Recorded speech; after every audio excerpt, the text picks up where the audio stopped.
Hello and welcome to another edition of College Prep World History.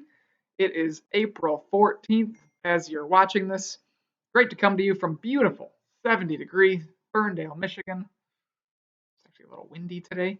Uh, Current vibes, never meant by American football. It's been my quarantine jam. Feel free to leave yours in the comments. And as I talk through Zoom and feedback and a little bit of content this week, if you like what you see, feel free to like and subscribe. Smash those buttons down there. Let's get that quarantine clout going, baby. Okay. So, for real, good to see you. Welcome to another week. Shortened one at that because of, I hope, a blessed Easter that you and your family have had. I just wanted to take a couple moments of your time, run through a few of the things that you should expect this week, hopefully answer some of the questions that people have, and leave it open so that when we see each other again, you guys have plenty to talk about or ask whatever you need to do. So the biggest thing I should say is that from here on out, Zoom meetings are going to be a little bit different. Every day you'll still have the office hours for your teachers, but because of the feedback that we've been getting, we're going to do a little bit more formal classes from here on out. Nothing mandatory, but basically 2 times each day a class will be running, one of your classes will be running in a Zoom meeting that you can participate in and go and review. These Zoom meetings are strictly review. So basically, from here on out, join or die. So in the Zoom meeting, I just have a PowerPoint made up.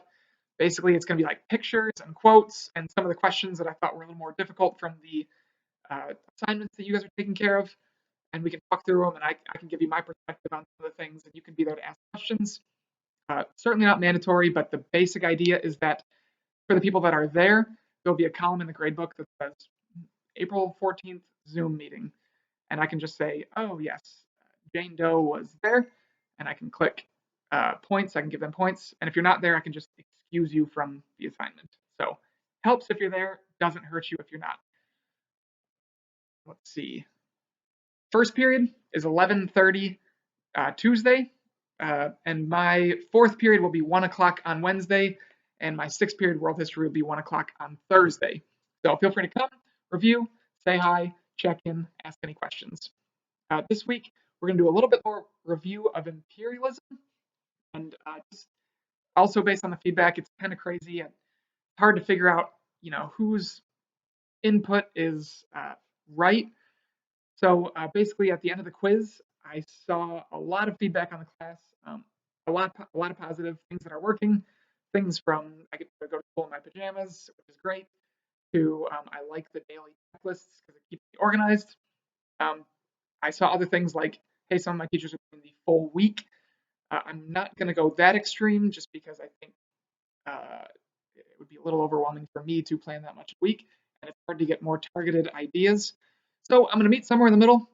And from here on out, I'm going to do just the 2 to 3 day assignments with sort of like a Wednesday and Friday due date to keep you generally on track. But also, if you want to knock it all out on Monday and be done for the next 2 days, you can do that. So hopefully you guys feel that I'm hearing your feedback and responding to it because, well, we're still all new to this, even though it's week 4 and we're figuring this bad boy out. So this week in the imperialism, you'll see 2 battles to start. One is the British in Sudan. It's just the most classic battle that started this whole process. The Sudanese people were going to try to stand up to the British coming in, which was a lot of questions people had about that. Why didn't they stand up? Well, the Sudanese Muslim troops did stand up to the British, and as you'll see in the assignment, it did not go well. The British, having industrialized first and having access to weapons like the machine gun, just absolutely destroyed the Sudanese troops. So when the Sudan troops charged the British troops, they opened up on them with the machine gun, and I think the final count was about 12,000 Sudanese were killed and 28 British. So in AP, we call this the beginning of sort of a lopsided world where you have the haves and the have-nots. More on that in Zoom, and you'll also see it'll end with a good positive note where you see some African people actually stand up, fight the British, and succeed. So go Ethiopia. Finally, take a couple moments today or this week and check PowerSchool. not just feedback about the class, but I've offered feedback on the assignments. Hopefully you'll see on, if you're doing it on Google Drive, I've been commenting on some of the things you're turning in. Generally speaking, in fairness, if you're completing the assignments, you're crushing it in class. If you're not, you have some work to do. That should be very obvious when you open up your grade. There's sort of high grades and low grades and nothing in between, because if you're doing it, you're getting points, and if you're not, you're not. So please hit me up by email if you have any questions on that. I hope you have a wonderful week, and I will see you Tuesday, Wednesday, or Thursday, hopefully, for a class. Remember. See you.